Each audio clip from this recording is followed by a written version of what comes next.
السلام علیکم دوستو، میں ہوں یاد شجاع، آپ کے اپنے پروگرام دا گپ شپ کے ساتھ میرے ساتھ اس وقت موجود ہیں سیکرٹری اوقاف طاہر رضا بخاری صاحب۔ ان سے بات کرنے سے پہلے کہ اوقاف کیا ہے، وقف کیا ہے ہمارے ہندوستان میں، تو یہ خیر سلاطین دہلی کے دور سے شروع ہوا، لیکن اس کی تاریخ قدیم ہے۔ سب سے پہلے اللہ کے رسول صلی اللہ علیہ وسلم کے دور میں چیزیں وقف کی گئیں، جس میں سب سے پہلے حضرت عثمان غنی رضی اللہ عنہ کا نام آتا ہے۔ انہوں نے ایک کنواں وقف کیا، کئی مواقع پہ انہوں نے یہ اسلام کو اپنی مالی خدمات پیش کی، یہاں تک کہ جیش الاسرہ جو تھا، جسے غزوہ تبوک ہی کہا جاتا ہے لیکن اس کی تنگی ساما کی وجہ سے اسے جیش الاسرہ کہا جاتا ہے، اس میں جب حضرت عثمان غنی نے لا کر 200 گھوڑے اور 1000 اونٹ اور سونے کے سکے اللہ کے رسول صلی اللہ علیہ وسلم کے حوالے کیے، تو ان سونے کے سکوں کو الٹتے پلٹتے جاتے تھے اور بار بار یہ ارشاد گرامی ان کی زبان سے جاری تھا کہ آج کے بعد عثمان کچھ بھی کرے اس کو کوئی غم نہیں ہے۔ یعنی یہ وہ جنت کی بشارتیں ہیں جو ہمارے 10 جو اولین صحابہ تھے ان میں سے حضرت عثمان غنی کو یہ شرف حاصل ہے کہ انہیں بار بار دی گئیں۔ اس کے بعد بھی یعنی کہ حضرت عمر کے دور میں بھی یہ سلسلہ جاری رہا۔ حضرت ابو بکر کے دور میں چونکہ اسلامی سلطنت اپنی جڑیں گہری کر رہی تھی، بہت سارے ان کو فتنوں کا سامنا تھا۔ بر صغیر پاک و ہند میں سلاطین دہلی کے دور میں یہ شروع ہوا اور مغل جو شہنشاہ تھے انہوں نے اسے اتمام تک پہنچایا۔ بعد میں جو برٹش حکومت یہاں پہ آئی اس کے دور میں کئی ایسے وقف بند بھی کیے گئے جہاں سے ان کو اپنے اقتدار کو خطرہ نظر آیا، لیکن تقریباً کم و بیش باقی انہوں نے اسی حالت میں برقرار رہنے دیے۔ سب سے پہلے تو میں بخاری صاحب السلام علیکم آپ سے یہ پوچھوں گا کہ میرے ناظرین کی اس کے لیے بتا دیں کہ جو وقف کی تاریخ ہے وہ کچھ اس طرح ہی ہے اور پاکستان میں بھی کچھ اسی طرح کی ہے؟ نہیں، آپ نے بڑی وضاحت اور فصاحت کے ساتھ اس کی تفصیل بیان کی ہے، اور بلا شبہ اس کی تاریخ اتنی ہی قدیم ہے جتنی از خود اسلام کی ہسٹری ہے، اور نبی اکرم صلی اللہ علیہ وسلم آپ کے عہد سے اور پھر حضرت سیدنا عثمان غنی بطور خاص، آج خود جو مسجد نبوی ہے اس کی جگہ حضرت ابو بکر صدیق نے اس کی قیمت ادا کی تھی، کو بھی آپ پہلا وقف کہہ سکتے ہیں۔ اور جو کنویں کا ان کا وقف ہے بہت معروف ہوا۔ اب بھی اگر آپ پاکستان ہاؤس سے مسجد نبوی کی طرف آئیں تو فندق العثمان اب بھی وہاں قائم ہے، جس کی جو انکم ہے وہ فلاحی اور رفاہی کاموں میں خرچ ہوتی ہے۔ تو کسی اراضی کو، کسی ایسٹ کو اللہ کے دین کے لیے، اس کی خدمت کے لیے وقف کرنا یہ وقف ہے، اور اس کی تاریخ اور اس کی روایت بہت قدیم ہے۔ سب کانٹیننٹ میں جیسا آپ نے ذکر کیا کہ اس میں اولین جو قافلہ تشریف فرما ہوا وہ صوفیاء کا تھا، تو اور صوفیاء نے اپنی خانقاہیں قائم کی، خانقاہ کے ساتھ اس کے بیسک جو کمپوننٹ تھے اس میں مسجد تھی اور مدرسہ تھی، یہی درگاہ درس گاہ تھی۔ اور ہمارا جو ابتدائی ایجوکیشن سسٹم ہے ایسٹ انڈیا کمپنی سے قبل وہ یہی تھا، اور یہیں کی جو اسناد تھیں وہ کوئی مولوی فاضل، کوئی منشی فاضل، کوئی ادیب فاضل یا اس نوعیت کی جتنی تھی، تو اس میں جو نیوکلیس تھا ہمارا وہ یہی مساجد اور خانقاہیں تھیں، جس میں اگر آپ دیکھیں تو مسجد وزیر خان کے اندر اب بھی جو آپ کو سین کے 2 اطراف میں رومز نظر آئیں گے، یہ کلاس روم ہے۔ بادشاہی مسجد میں جو برآمدیں ہیں اس میں سنا ہے کہ جو فتاوی عالمگیری کے لیے جو کمیشن اور کمیٹی قائم ہوئی تھی وہ یہاں بیٹھتی تھی۔ تو یہ ایک بڑی زرخیز اور تاریخ ساز ہسٹری ہے، اور بنیادی طور پر یہ اٹانومس باڈیز تھیں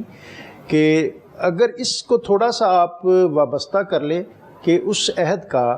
جب ابھی انسٹیٹیوشن اور محکمے اس طرح نہیں بنے تھے تو منصبداری نظام تھا اور جاگیرداری نظام تھا۔ جاگیرداری اور منصبداری نظام کا مطلب یہ تھا کہ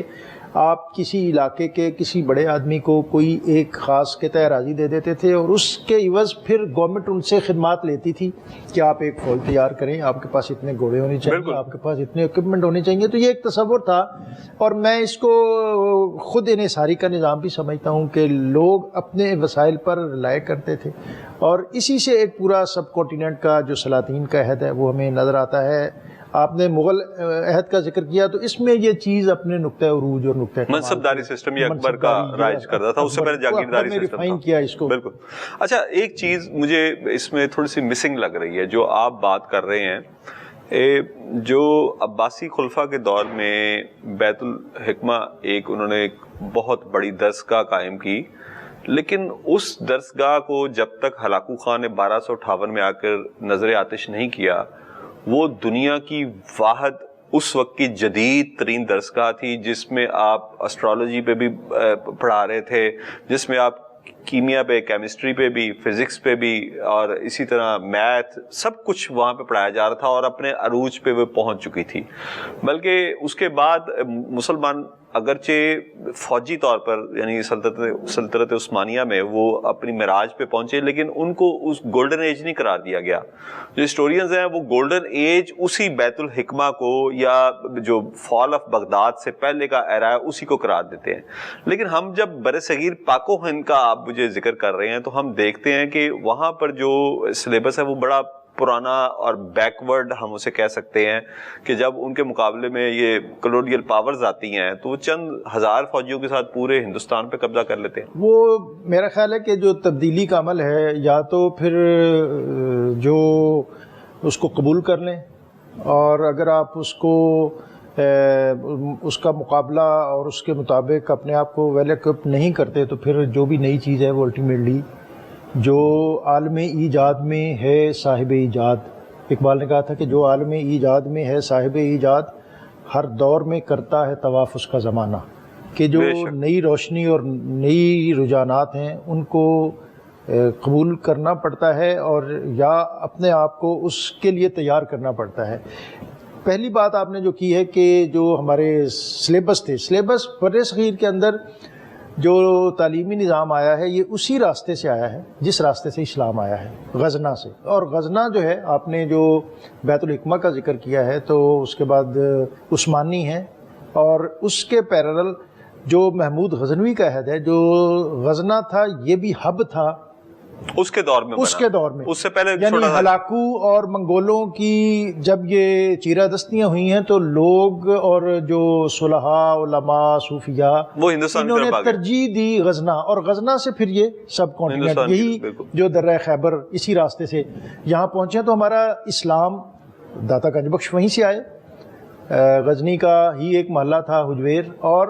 جو ہمارا سلیبس ہے درسیات کا، اولین ہمارا چونکہ سسٹم، ایجوکیشن سسٹم وہی درسیات کا تھا تو وہ بھی وہیں سے آیا ہے، اور بر صغیر کے اندر یہ 4 ادوار میں اپڈیٹ ہوا ہے۔ اور آخری جو اس وقت ہم پڑھتے ہیں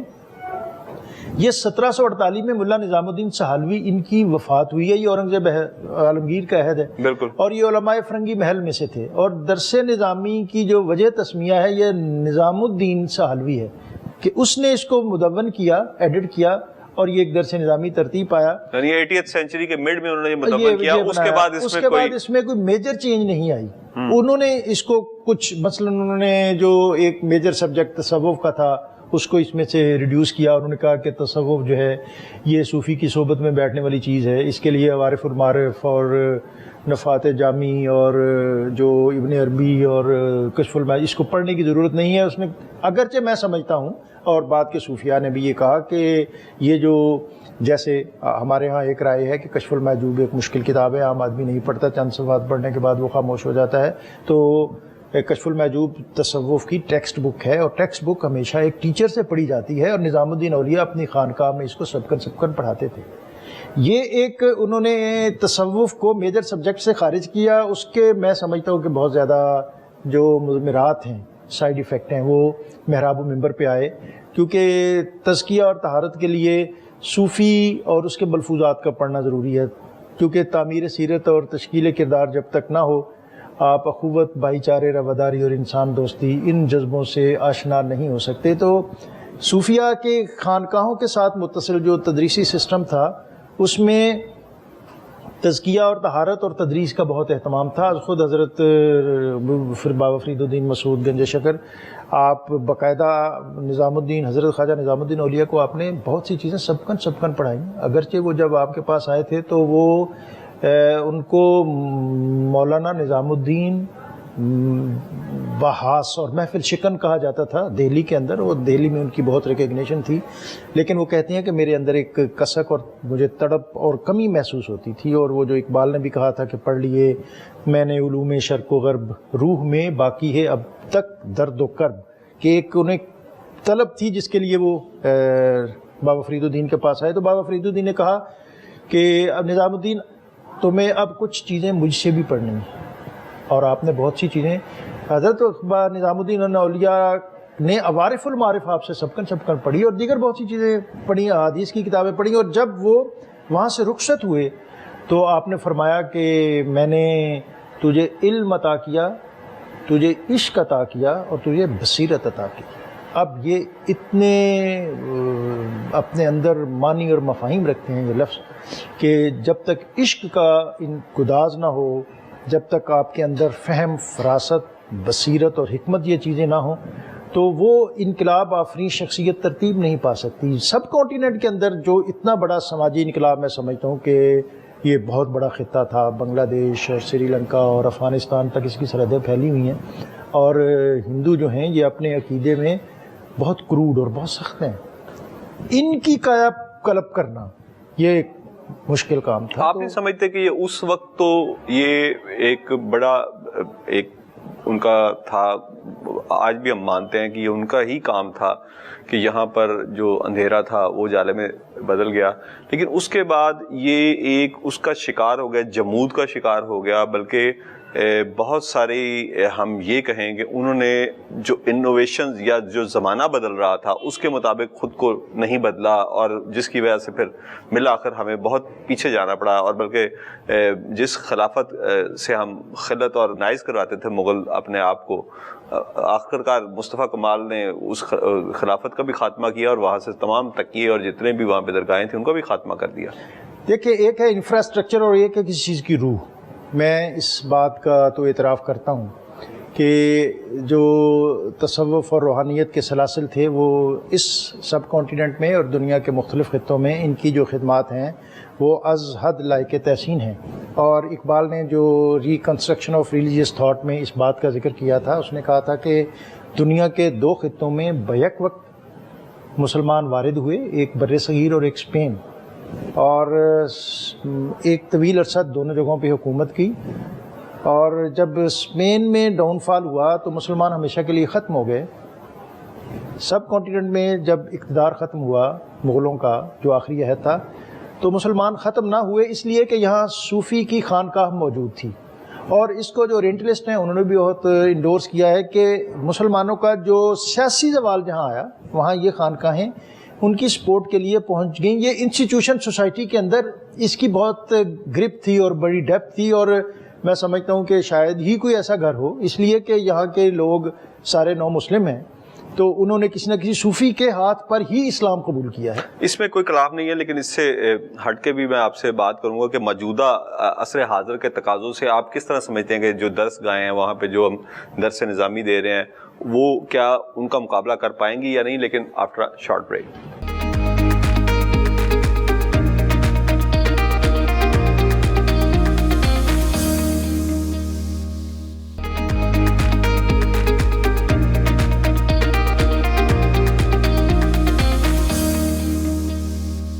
ویلکم بیک ناظرین میرے ساتھ موجود ہیں سیکرٹری اوقاف طاہر بخاری صاحب۔ ہم ان سے بات کر رہے تھے، طاہر صاحب آپ نہیں سمجھتے کہ ہمارے یہاں پہ ہم جو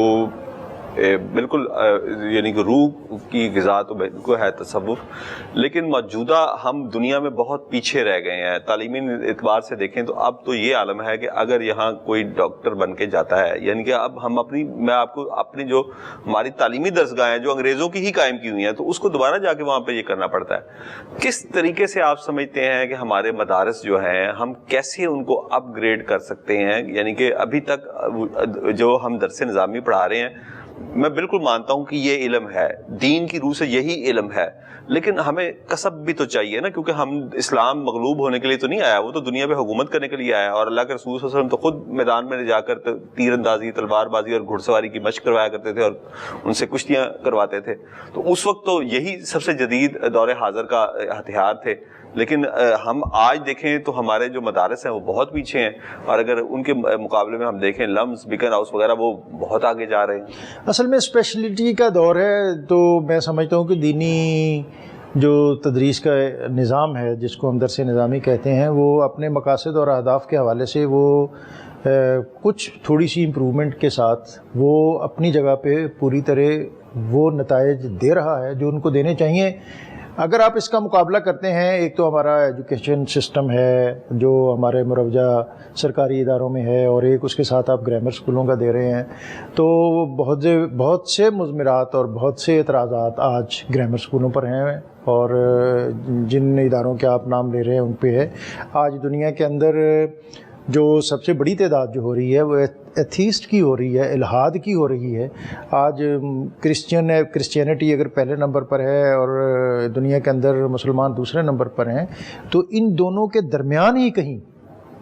ملحدین جو ہیں، جو اللہ اور اس کے رسول یا دین اور ان ساری چیزوں سے انکار کر رہے ہیں، اور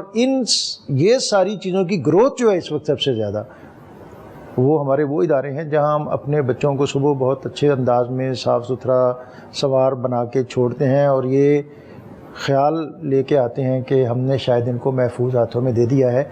تو میں سمجھتا ہوں کہ وہ جو ایک سسٹم ہے جہاں ہمارا بچہ شاید وہ ایک خاص ڈریس میں اور ایک خاص سلیبس میں ایجوکیشن کے اعتبار سے ہم قدرے اطمینان حاصل کرنے کی کوشش کرتے ہیں، اس میں بھی بہت سی چیزیں ایسی ہیں جو کم ہیں. جو مدرسہ ایجوکیشن سسٹم ہے، ظاہر ہے ایک یہ بہت پرفیکٹ نظام ہے، اور جو تعلیمی نظام ہے وہ یونیورسٹی کا ہو، کالج کا ہو، مدرسے کا ہو، ان کے بورڈ آف اسٹڈیز ہیں جو ان کو ریویو کرتے ہیں، اور ان کو کرتے رہنا چاہیے. ان کو جدید تقاضوں کی جو ضرورت ہے اس کے مطابق ان کو ہم آہنگ کرنا چاہیے. میں پوری طرح سمجھتا ہوں کہ جو مدرسہ سسٹم ہے یہ ہمارے جو دینی ضروریات ہے اس کو ایک حد تک پورا کرتا ہے، لیکن اگر اس کے ساتھ وہ آج کی ضرورت کے تحت وہاں انگلش لینگویج ہو، وہاں عربک اسپوکن ہو، وہاں بچوں کو سکھانے کے لیے کوئی ہنر ہو، تو یہ ساری چیزیں اس کی افادیت اور جدید دور کی جو ضرورت ہے اس کو پورا کریں گے، اور وہاں سے پیدا ہونے والے جو اسکالر ہیں وہ زیادہ ایکوپڈ ہوں گے. پچھلے دنوں کینیڈا سے ہمارے پاس ایک اسکالر آئے تھے، امام بدی الدین، تو ہم نے ان کی ایک نشست کروائی مدرسہ اسٹوڈنٹس کے ساتھ. تو انہوں نے اسٹوڈنٹس کو یہی کہا کہ یہ دور اب ختم ہوتا جا رہا ہے کہ پاکستان سے کوئی اسکالر یورپ، امریکہ اور کینیڈا میں جائے اور وہاں اردو میں خطاب کرے، کیونکہ وہاں اب مسلم جنریشن جو گرو کر رہی ہے وہ اب اردو اور پنجابی سمجھنے والی نہیں ہے. تو اس لیے آپ لینگویج اور اپنی انگلش اسپوکن اور پھر اس کے ساتھ ایکسپریشن، یہ ایکسپریشن کا دور ہے. علم جو ہے جس کو آپ کسی اسلوب کے ساتھ لوگوں تک پہنچائیں تو وہ زیادہ مؤثر ہوتا ہے. تو آج یہ ایک ضرورت ہے، اور ہم نے یہاں داتا دربار میں ہمارا جو ایک ماڈل مدرسہ ہے جامعہ جویریہ، اس میں ہم نے یہ اہتمام کیا ہے کہ ہم وہاں ان کے لیے انگلش اسپوکن، عربک اسپوکن، اور جو آئی ٹی اور کمپیوٹر لیب اور لینگویج لیب وغیرہ ان سب سے آراستہ کر کے ہم نے ایک ماڈل مدرسہ بنایا ہے. اور میں ذاتی طور پر سمجھتا ہوں کہ ہمارے جو اسلاف اور جو صوفیات جن کا ہم ابھی ذکر کرتے رہے اور جن کی خانقاہوں کو ہم آج یاد کر رہے ہیں، ان کے اندر یہ سارے کمپوننٹ تھے، اور جن کی طرف آپ نے اشارہ کیا کہ تیراکی تھی، گھوڑ سواری تھی، تیر اندازی تھی. سب کانٹیننٹ کے اندر یہ جو سماجی انقلاب ہے اس کو برپا کرنے کے لیے جو شخصیات جن کے سر یہ صحرا ہے، معین الدین چشتی اجمیری، اس وقت بر صغیر کے اندر 2 ہب تھے کلچر کے اور علم کے، دہلی اور ملتان. خواجہ معین الدین چشتی لاہور کے بعد انہوں نے دہلی ملتان میں طویل عرصہ قیام کیا، اور بر صغیر کا کلچر، تہذیب اور لینگویجز ان سب کو سیکھا. اس لیے کہ ان بیریئرز کے ساتھ،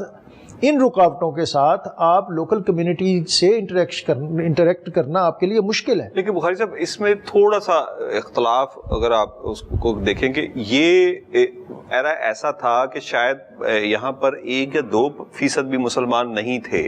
یعنی سلاطین کے دور میں شروع میں تو 5% مسلمان تھے، اور اورنگزیب تک بمشکل ہم 20 سے 22% پہنچتے ہیں. یہ بالکل اس وقت کی سب سے اہم ضرورت ہے، کیونکہ مسلمان اس وقت جنگی میدان میں دنیا میں سب سے آگے تھے. یہ آپ سمجھ لیں کہ لیڈر تھے. کیونکہ مجھے کئی جنگوں میں یہ اتفاق ہوا پڑھنے کا کہ وہ ہماری جنگی جو فنون تھے ان سے وہ نابلد تھے. وہ جس طرح ہم یہ گریک فائر جس کو کہتے ہیں، ان کو نہیں پتا تھا یہ کیا چیز ہے جو کروسیڈز میں استعمال کرتا رہا صلاح الدین ایوبی ان کے خلاف. اس وقت ہم بہت آگے تھے، اور ضرورت اس امر کی تھی کہ ایک ایسا معاشرہ جہاں پہ اسلام نام کی کوئی چیز ہی نہیں ہے، اس مذہب کی تبلیغ کی جائے. لیکن پھر کئی صدیاں گزرنے کے بعد اسی پہ تکیہ کر جانا اور جدید علوم کی طرف رجوع نہ کرنا اور اس کے بعد پھر یورپ کی اقوام کی یلغار ہونا اور پھر پورا ایشیا غلام ہو جانا، آپ نہیں سمجھتے کہ میں پھر اپنا اسی پہلے سوال پہ ہی ہوں کہ ہم کہیں پیچھے رہ گئے، ہم کہیں لیک کر گئے، ہم انہی درسگاہوں پہ قناعت کر کے بیٹھ گئے جن کا کام صرف تبلیغ تھا اور آپ کی روحانی تربیت تھا، جبکہ دنیاوی تربیت کے ادارے ہمارے ایک ایک کر کے ناکام ہونا شروع ہو گئے؟ یہ دیکھیں، یہ تو ایک مسلمہ حقیقت ہے جن کی طرف آپ اشارہ کر رہے ہیں. ظاہر ہے کہ اس کے نتائج امت نے اور قوم نے بھگتے ہیں، اس لیے ان سے ابھی تک بھگت رہے ہیں، ان سے اعراض تو نہیں کیا جا سکتا. اور ہم 300 سال یا 400 سال یا 200 سال پرانی بات کیا کریں. آج ہمارے جو نتائج ہیں، ہماری سوسائٹی اور ہماری اسٹیٹ جہاں جہاں اس کا فیلئر ہے، کیا ہم ایجوکیشن میں ہمارا سسٹم جو ہے وہ سرخرو ہوا ہے؟ میں ایک عام جو کارپوریشن کا یا گورنمنٹ کا پرائمری اور ہائی اسکول تھا، اس سسٹم پر میں نے یا میرے عہد کے جو لوگ تھے وہ بلیو کرتے تھے اور اس پر ان کا یقین تھا. کیا آج ہماری کمیونٹی اور ہماری سوسائٹی اس پر یقین رکھتی ہے؟ نہیں رکھتی. اس کا مطلب یہ ہے کہ ہمارا وہ سسٹم جو ہے، ہم 200 سال پہلے وہ اپنی جگہ وہاں پہ بھی ہمارے ڈاؤن فال ہوئے ہیں. ہمارا آج ایجوکیشن سسٹم جو ہے وہ نتائج نہیں دے پایا. یہی وجہ ہے کہ اب ہم فوکس اور جو ایجوکیشن سسٹم ہے ان کی طرف کر رہے ہیں. ہمارا ہیلتھ سسٹم اس طرح نتائج ہمیں نہیں دے پا رہا. یہی وجہ ہے کہ ایک عام جو بہت محدود آمدن رکھنے والا ہے وہ بھی ڈاکٹر کے پرائیویٹ کلینک پہ جانے کو ترجیح دیتا ہے. ادارے جو ہیں ان کو اپنی اپنی جگہ پہ ریسٹور ہونا چاہیے. اداروں کے بغیر جو اقوام اور اسٹیٹ اور ریاست اور سوسائٹی جو ہے وہ ان کا سروائیول مشکل ہو جاتا ہے. اور یہ اب جب ہم یہ دیکھتے ہیں کہ سوسائٹی کے اندر تک جو دیگر شعبے ہیں وہ بھی مائل با زوال ہیں، اس کے ساتھ موازنہ کرتے ہوئے تو میں اب بھی کہوں گا کہ اسٹیٹ اور سوسائٹی نے دینی مدرسہ ایجوکیشن سسٹم کو کچھ نہیں دیا. ٹھیک ہے، لیکن یہاں مجھے بات مکمل کرنا ہے. اس کے پیرل جو نتائج اس نے دیے ہیں، جو کنٹریبیوشن اس کی ہے، 20 لاکھ سٹوڈنٹ آج اس کے پاس زیر تعلیم ہیں، جن کی کفالت وہ کرتا ہے، جن کو کھانا وہ دیتا ہے، جن کو بکس وہ دیتا ہے، جن کے رہنے کے لیے کتابیں وہ دیتا ہے، اور وہاں سے وہ پاس آؤٹ ہونے کے بعد کسی نہ کسی حد تک وہ ان کو اکاموڈیٹ کرنے کی کوشش کرتا ہے. تو یہ بہرحال ان کی کریڈیبلٹی سوسائٹی میں ہے، تو لوگ اب بھی ان کو ایک معتبر حیثیت دیتے ہیں. اچھا بخاری صاحب، آپ مجھ سے زیادہ دین کا علم رکھتے ہوں گے، آپ کو معلوم ہے کہ اگر ہم کوئی گناہ ایسا جو عام جگہ پہ کریں لیکن وہی ہم جا کے حرم میں کریں تو اس کی انٹینسٹی میں کتنا سخت اضافہ ہو جاتا ہے، بلکہ بعض گناہ تو کفر کی حد تک پہنچا دیتے ہیں. تو ایسے اولیاء کرام جنہوں نے اپنے ہاتھوں پر لاکھوں میں کہوں گا کافروں کو اسلام کی طرف وہ لے کے آئے، ان کے مزارات پر جب آپ ڈی جی تھے اس وقت بھی میں نے آپ کا ایک بار بادشاہی مسجد میں انٹرویو کیا، اور اس وقت بھی یہ بات ہوئی تھی کہ ان مزارات پر جو کیش باکس ہیں جہاں پہ زائرین آ کر اپنی مرضی سے ہدیہ دے کے جاتے ہیں اور بڑی خوش دلی سے دے کے جاتے ہیں، ان کا اعتقاد ہے یہاں پہ، اس میں کرپشن آپ نہیں سمجھتے کہ جو عام کوئی کرپشن کر رہا ہے، جیسے کارپوریشن کا آپ نے کہا کارپوریشن میں ہو رہی ہے یا کہیں پہ ہو رہی ہے یا محکمہ تعلیم میں ہو رہی ہے، اس سے اس کا لیول کہیں زیادہ ہے؟ پہلی بنیادی بات تو یہ ہے کہ یہ قابل مذمت ہے وہ جہاں بھی ہو، اور کسی مسجد میں ہو، خانقاہ میں ہو، یہ اس سے بھی بڑھ کر قابل مذمت ہے. تیسری بات یہ ہے کہ یہ میں ابھی داتا دربار سے آیا ہوں اور میرے ساتھ سیکٹری انڈسٹری بھی تھے. آج ہم نے انڈسٹری ڈپارٹمنٹ کے ساتھ ٹیپٹا کے اشتراک سے ایک ایم او یو سائن کیا ہے جس میں ہمارے دینی مدرسے کے اسٹوڈنٹ جو ہیں وہ بھی ان کے فنون سیکھ سکیں گے. تو وہاں سے جب ہم نکلے تو میں انہیں اپنے کنٹرول روم میں لے گیا جہاں پہ 150 کیمراز کے ذریعے جو مختلف سپاٹ کیپچر ہو رہے ہیں. اس کنٹرول روم کا میں نے ان کو معائنہ کیا اور کوئی ایسا کارنر نہیں تھا جو اس کنٹرول روم میں مانیٹر نہ ہو رہا. سب پہ کنٹرول روم موجود ہے، بڑے درباروں سارے بڑے شرائن جو ان پہ کنٹرول روم موجود ہیں، اور ہر کیش بکس پر اسپیسیفک ایک کیمرہ ہے. اور جب یہ کیش اوپننگ ہوتی ہے تو اس وقت 3 ایجنسیز وہاں موجود ہوتی ہیں، جس میں لوکل کمیونٹی ہے، جس میں ایڈمنسٹریٹر یا مینیجر اور خطیب ہیں، اور تیسرا بینک کا سٹاف ہے. تو میں اس کو نہیں سمجھتا کہ یہ اس نوعیت کی کوئی ایسی چیز ہے. اور اس کے پیرالل میں آپ کو دوسری بات یہ بتاؤں کہ ہم کیش بخش انکم کا ایک ٹارگٹ دیتے ہیں کہ جی یہ آپ نے، اس سے پہلے یہ بات جاننا ضروری ہے کہ اوقاف ایک سیلف جنریٹو ڈپارٹمنٹ ہے جو اپنا ریونیو خود جنریٹ کر کے اپنا بجٹ بنا کر اپنے سارے سال کے جو سروائیول ہے اس کو یقینی بناتا ہے. اس کو گورنمنٹ کوئی ایک پائی بھی نہ دیتی ہے، اور ہم گورنمنٹ کی بہت سے امور میں خدمت کرتے ہیں. یعنی بہت سے ایونٹ ہیں، اسلامائزیشن ہے، مدرسہ ایجوکیشن وغیرہ وغیرہ وغیرہ، جہاں ہم بہت سے اسائنمنٹ جو ہیں وہ گورنمنٹ کی کرتے ہیں. تو میں پورے وثوق سے کہتا ہوں کہ اوقاف جو ہے یہ بہت ایک ٹرانسپیرنٹ اور مستعد اور بہتر محکمہ ہے، اور سوسائٹی کے اندر یہ بہت سی چیزوں کو لیڈ کر رہا ہے. کفایت شاری کے حوالے سے اور خود انحصاری کے حوالے سے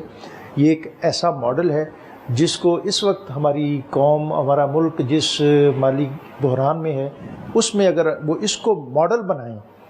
تو ہمارے لیے بہت سی آگے راہیں جو ہیں وہ آراستہ ہو سکتی ہیں. بخاری صاحب مجھے ایک بریک کا کہا جا رہا ہے، بریک کے بعد میں مزید سوالات بھی آپ کے ڈپارٹمنٹ سے ہی متعلق ہے وہ کروں گا، لیکن آفٹر شارٹ بریک.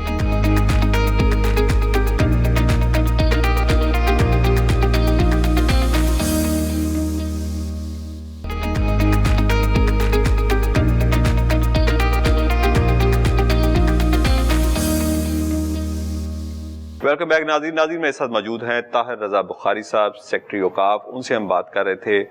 بخاری صاحب، بہت ساری اوقاف کی ایسی کمرشل زمین جو کہ خالی پڑی ہے. ابھی آپ نے کہا ایک سیلف جنریٹڈ محکمہ ہے اور بڑی اچھی بات ہے، باقی محکموں کو بھی آپ کی تقلید کرنی چاہیے، لیکن آپ نہیں سمجھتے کہ وہ جو وقف زمین ہے اور کمرشل ہے، اگر اس کی ٹرانسپیرنٹ اور بہتر طریقے سے اس کو کسی کو لیز پہ دیا جائے تو آپ کی آمدنی میں بھی اور سرکار کی آمدنی میں بھی نہ صرف اضافہ ہوگا بلکہ آپ بہت سارے، جیسا کہ بھی آپ نے کہا، ہم یہ اپنے بچوں کو جو مدارس کے بچے ہیں ان کو کورسز کی طرف لے کے جا رہے ہیں، تو اس میں مزید اضافہ ہو سکے گا. یہ بڑی آپ نے صاحب بات کی ہے، اور بنیادی طور پر جو وقف اراضی ہے وہ کمرشل ہو، ایگریکلچرل ہو، تو اس کا مقصد بھی یہی ہوتا ہے کہ اس سے انکم جنریٹ ہو اور اس انکم سے ویلفیئر اور ایجوکیشن کے پروجیکٹ جو ہیں ان کو لانچ کیا جائے. تو اس حوالے سے ہم نے ہماری مختلف کمیٹیز جو ہیں وہ سرگرم ہیں، اور لاہور کے اندر میں نے از خود مختلف جو ایسے کمرشل پروجیکٹس ہیں ان کو خود مانیٹر کیا ہے، ان کو دیکھا ہے، اور اس پر ہم بہت تیزی کے ساتھ سرگرم عمل ہیں. اور ماضی قریب میں انشاءاللہ بہت بڑے جو کمرشل پروجیکٹس ہیں، بہت سی شاپس ہیں. ابھی اسی ویک میں قصور میں ہماری ایک جو کمرشل یونٹس بنے ہیں ان کا افتتاح کر رہا ہوں، جو تقریباً کوئی 20 سے زائد دکانوں پر مشتمل ہے. اسی طرح میں نے فیروز پور روڈ پہ کوئی 35 کنال جگہ اس کو ایکسپلور کیا ہے، اور ملتان روڈ پہ ہے. پورے پنجاب میں ہم نے مختلف جگہوں پر اس کے لیے پیٹرول پمپس، اس کے لیے جگہیں ہیں، اور دیگر مختلف جس میں پبلک فیسیلیٹیشن بہت بنیادی چیز ہے کہ لوگوں کی جو ضروریات ہیں وہ بھی پوری ہوں، اور اس کے ساتھ جو محکمے کی انکم ہے اس میں بھی اضافہ ہو. تو ہم ایک بڑے مربوط پروگرام کے ساتھ اس کی طرف بڑھ رہے ہیں. اچھا، یہ کچھ جو مزار ہیں، یہ دربار ہیں، وہاں پر کچھ لوگ ایسی سرگرمیوں میں پائے جاتے ہیں جس سے لوگوں کو متنفر وہ کرتے ہیں، جبکہ ان اولیاء کرام کی تو یہ تعلیم ہی نہیں تھی کہ کسی قسم کا نشہ استعمال کیا جائے، اور وہ شاید نہیں، یقیناً نشے کو حرام قرار دیتے ہیں اپنی تعلیمات میں. تو اس حوالے سے کیا کوئی ایسی ٹاسک فورس جو ان مزارات کے باہر، کیونکہ اس سے بہرحال آپ کا امپریشن خراب ہوتا ہے، جیسے کہ میں نے آپ کی جن سے آپ ابھی ایم او یو سائن کر کے آئے ہیں، احسان بھٹا صاحب، جب یہ سیکرٹری آرکیالوجی تھے تو اس وقت میں نے بھی ان سے یہی سوال کیا تھا کہ اگر ہم شالامار باغ جائیں، جو کہ ہمارے 3 ہی ایکنالج ہیں پنجاب میں انٹرنیشنلی جو ان کو ایکنالج کیا، اس میں ایک شالامار باغ بھی ہے، تو باہر جس طرح وہ ٹھیلے لگے ہوئے ہیں اور شالامار باغ کی دیواروں میں جس طرح انہوں نے ٹینٹ اس میں گاڑے ہوئے ہیں، ٹھوکے ہوئے ہیں، تو اس پہ انہوں نے پھر اس کے بعد وہاں سے آپریشن کروایا، ان کو آگے لائے 20 فٹ، تاکہ جو ان کی جگہ ہے اس کا وہ حسن خراب نہ ہو. تو اسی طرح ان درباروں کا بھی اپنا ایک حسن ہے، ان مزارات کا بھی اپنا حسن ہے. وہاں پر اگر اس طرح کی سرگرمیاں ہوں گی تو آپ نہیں سمجھتے کہ اس سے لوگ نہیں، میں سمجھتا ہوں کہ اس کو کنڈیم بھی کرنا چاہیے، اور ہم کرتے بھی ہیں، اور ایڈمنسٹریٹولی جو ہماری ذمہ داری ہے ہم اس کو بھی پورا کرتے ہیں. اور ہمارا انتظامی طور پر ایک دائرہ کار ہے، اس دائرہ کار میں رہتے ہوئے میں پوری ایشورنس سے آپ کو کہہ سکتا ہوں کہ داتا دربار 56 کنال پہ مشتمل ہے، محیط ہے. اس 4 دیواری کے اندر کوئی ایسی ایکٹیویٹی نہیں ہوتی جو شریعت اور سماج ان دونوں سے کہیں متصادم ہو. کوئی نشہ اس نوعیت کی کوئی چیز نہیں ہے، اور شریعت سے متصادم بھی کوئی ایسی ایکٹیویٹی نہیں ہے. بنیادی طور پر میں سمجھتا ہوں کہ جو مزارات ہیں یہ دین کے مرکز ہیں، اور یہ صوفیہ جو ہیں یہ دین کے سب سے بڑے ایمبیسڈر تھے، ان کے سب سے بڑے لمبردار تھے. قرآن و سنت کا سب سے بڑا چارٹر یہ لے کے آئے، اور ان کا بنیادی مشن جو ہے اللہ اور اس کے رسول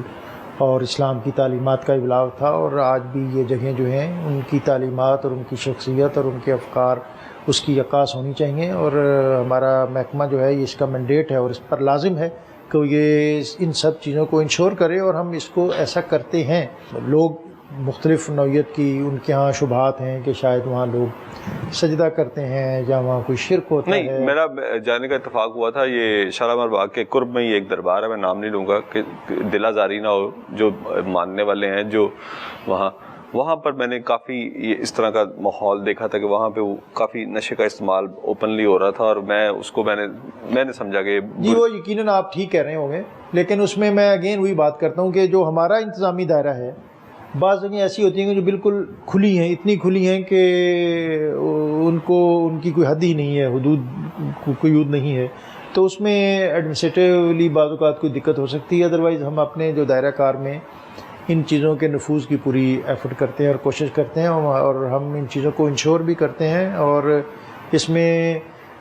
چیزوں کو ہم نے الحمدللہ بہت زیادہ ریگولیٹ کیا ہے اور پوری ڈائریکشن بھی دی ہے، اور ڈائریکشن کے بعد پھر وہ رپورٹ بھی کرتے ہیں کہ جی یہ چیزیں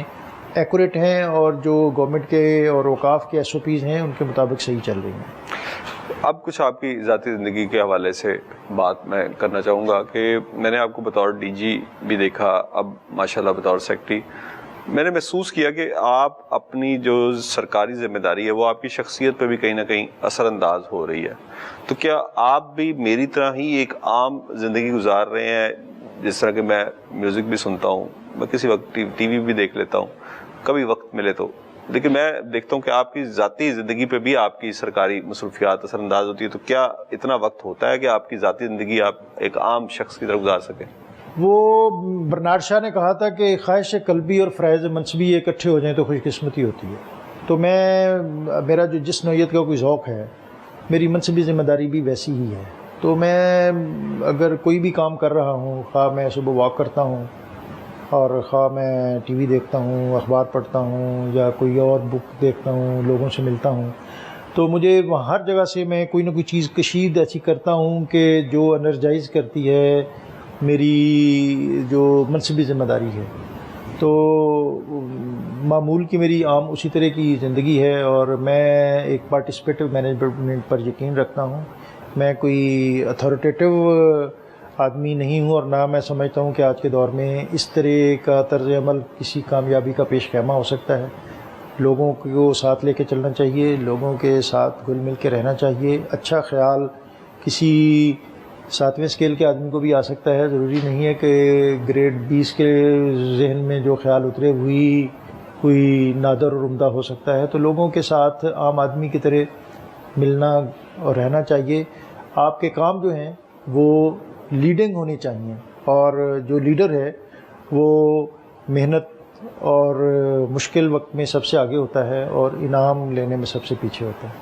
اپنے بچوں کے حوالے سے کیا آپ پسند کریں گے کہ وہ بھی، یعنی وہ کیسے تعلیم حاصل کر رہے ہیں، اور کیا آپ پسند کریں گے کہ وہ بھی تصوف اور مدارس کی طرف رجوع کریں؟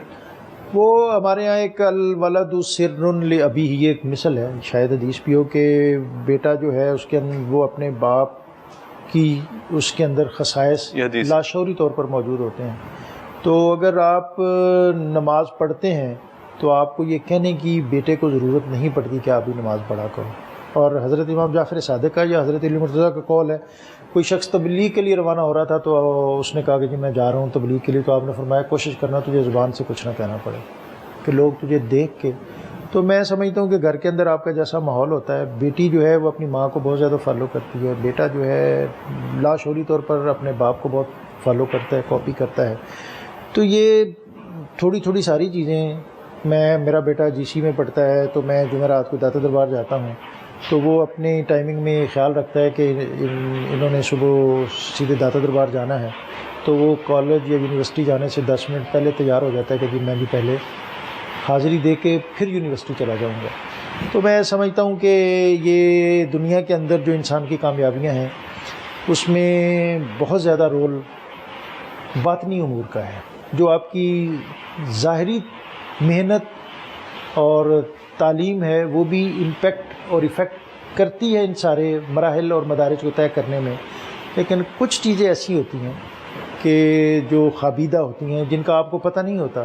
پتہ نہیں کہاں آپ کے باپ کی یا آپ کی ماں کی کون سی نیکی آپ کو کہاں کس طرح سپورٹ کرتی ہے اور وہ لے کے آگے بڑھتی ہے۔ تو آپ نے یہ بات کی ہے تو بڑے، چونکہ آپ نے پروگرام سے پہلے بھی ایک بات کا ذکر کیا، تو میں آج یہ ضرور دردمندی کے ساتھ ذکر کرنا چاہوں گا کہ لوگ والدین کو چھوڑ کے مزارات پر اور دینی جو مختلف امور کی انجام دہی کے لیے نکلتے ہیں، تو جن کے والدین گھر پہ ہیں تو وہ ان کی خدمت کو اور ان کی دعاؤں کو اپنے لیے لازم کریں کہ دنیا اور آخرت کی سرخ روئی اور کامیابی کے لیے یہ بہت بنیادی نسخہ ہے۔ بہت بہت شکریہ طاہر رضا بخاری صاحب، بڑا ایک مفصل اور جامع آپ نے احاطہ کیا محکمہ اوقاف سے متعلق بھی، اور ہمارے جو مزارات ہیں اور جو درسگاہیں ہیں۔ میری دعا ہے کہ ہماری درسگاہوں میں پھر ویسی ہی تعلیم دی جائے، جیسے کہ میں نے اپنے انٹرو میں کہا کہ جیسے کہ بیت الحکمہ میں دی جاتی تھی، اور ہم پوری دنیا پہ اس کے ذریعے حکومت کرتے تھے۔ ناظرین، آج کی نشست کا مقصد محکمہ اوقاف کی کارکردگی کا جائزہ لینا اور ہمارے مزارات کے حوالے سے جو غلط فہمیاں پائی جاتی ہیں اور ہمارے درسگاہی نظام تعلیم کے اوپر جو اعتراضات اٹھائے جاتے ہیں، اس کے حوالے سے سیکٹری اوقاف سے